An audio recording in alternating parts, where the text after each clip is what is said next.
practices to provide. During the Indigenous and Northern Affairs Committee, Ontario Regional Chief Abram Benedict said Ontario First Nations are the most impacted by the failure to provide clean drinking water. His message to MPs is the Act, while it's not perfect, must pass. There are entire generations that have been unable to see clean drinking water from their taps. And I recently had an opportunity to be in Escandaga, which is one of the communities that has had a boil water advisory for 30 years. And so when you put that in context, there's been children that have been born, raised, and now are adults and still have had to live with boil water advisories. And so in today's context, that is extremely chilling and unacceptable.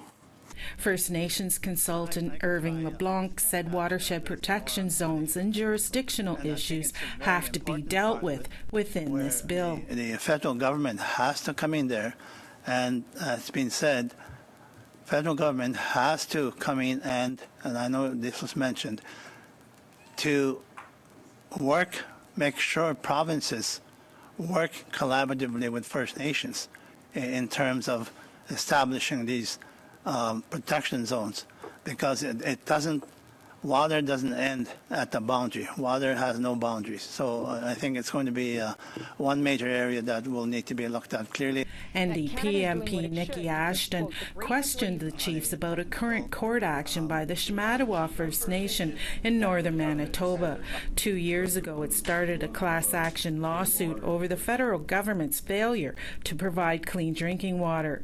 Chief Erica Boudin of Cowessess First Nation in Saskatchewan said in spite of this, the bill needs to pass.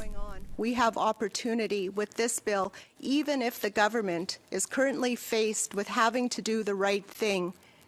Yes, we acknowledge that the court has stated that they do the right thing, but we must still work together in order to ensure that the death toll goes down, that we have the safe water drinking, that we have adequate funding, that there are legal tools in our toolbox with the provincial and the federal and the First Nations. The committee will continue its study on Bill C-61 on Thursday. Annette Francis, APTN National News, Ottawa.